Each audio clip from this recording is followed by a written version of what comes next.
Taste the Daily. Thoothukudi தெற்கு மாவட்ட அதிமுக ஆலோசனை கூட்டத்தில் கழக நிர்வாகிகள் ஆர்வத்துடன் பங்கேற்றனர்.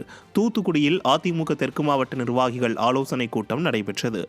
ஸ்ரீவைகுண்டம், திருச்செந்தூர், தூத்துக்குடி ஆகிய சட்டமன்ற தொகுதிகளின் வெற்றி குறித்த ஆலோசனை கூட்டத்திற்கு மாவட்ட செயலாளரும் முன்னாள் அமைச்சருமான SP சண்முகநாதன் தலைமை வகித்தார். அப்போது பேசிய அவர், திமுக ஆட்சிக்கு மக்களிடம் நிலவும் கெட்ட பெயரை சுட்டிக்காட்டினார். இந்த கூட்டத்தில் ஏராளமான அதிமுக நிர்வாகிகள் எழுச்சியுடன் பங்கேற்றனர்.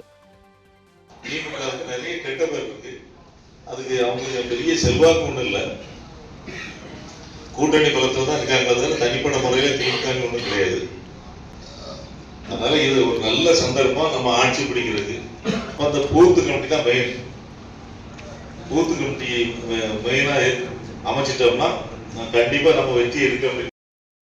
கோவை காந்திபுரம் பகுதி கழக செயலாளர் ராஜ்குமார் தலைமையில் காந்திபுரம் பகுதி கழகத்திற்கு உட்பட்ட வார்டுகளில் அதிமுக சார்பில் அமைக்கப்பட்டுள்ள பூத் கமிட்டிகளை மாநகர மாவட்ட செயலாளரும் வடக்கு சட்டமன்ற உறுப்பினருமான அம்மன் K. அர்ஜுனன் நேரில் சென்று ஆய்வுப் பணிகளை மேற்கொண்டார். மேலும் பூத் கமிட்டி உறுப்பினர்களிடம் களப்பணிகள் குறித்து ஆலோசனைகள் வழங்கினார். நிர்வாகிகளுக்கு பாராட்டுகளையும் வாழ்த்துகளையும் தெரிவித்தார். இதில் கழக நிர்வாகிகள் பலரும் கலந்து கொண்டனர். கடலூர் மாவட்டம் சிதம்பரம் அருகே முட்லூரில் அதிமுக பூத் கமிட்டி ஆலோசனை கூட்டம் சிறப்பாக நடைபெற்றது. கிழக்கு மாவட்ட செயலாளரும் சட்டமன்ற உறுப்பினருமான KA பாண்டியன் கூட்டத்தில் பங்கேற்று ஆலோசனை வழங்கினார். நிகழ்ச்சியில் முன்னாள் அமைச்சர் செல்வி ராமஜெயம் உள்ளிட்ட அதிமுக நிர்வாகிகள் பலர் பங்கேற்றனர்.